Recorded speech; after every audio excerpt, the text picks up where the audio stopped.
ইমাম মালিক ছিলেন একজন অনেক বড় জ্ঞানী মানুষ, ঠিক আছে। তিনি একজন সালাফ ছিলেন। সে মালিকি মাযহাবের প্রতিষ্ঠাতা, সে অনেক বড় একজন ইমাম ছিলেন, ঠিক আছে। যারা তার স্টুডেন্ট, তিনি তো অনেকের কাছে থেকে জ্ঞান নিয়েছিলেন, কিন্তু যারা তার স্টুডেন্ট ছিলেন, যেমন আপনারা সবাই আমার স্টুডেন্ট না এখানে, আমি আপনাদের উস্তাজা না, তেমন ইমাম মালিকের যারা স্টুডেন্ট হতে পেরেছিল তারা অনেক খুশি ছিল, তারা অনেক হ্যাপি ছিল যে তারা তাকে উস্তাজ হিসেবে পেয়েছেন, ঠিক আছে।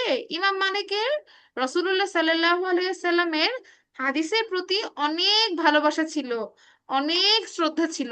সে অনেক রেসপেক্ট করতো আমাদের রাসূল সাল্লাল্লাহু আলাইহি সাল্লামকে। আপনারা কি রেসপেক্ট করেন? জি।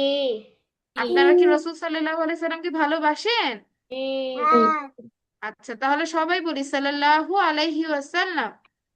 সাল্লাল্লাহু আলাইহি ওয়াসাল্লাম। আচ্ছা, সে আল্লাহ রাসূল সাল্লাল্লাহু আলাইহি সাল্লামকে এতই ভালোবাসতেন যে সে সারা জীবন মদিনাতেই ছিলেন। সে কোথায় ছিলেন? মদিনা। মদিনাতে মদিনা। ছিলেন, ঠিক আছে।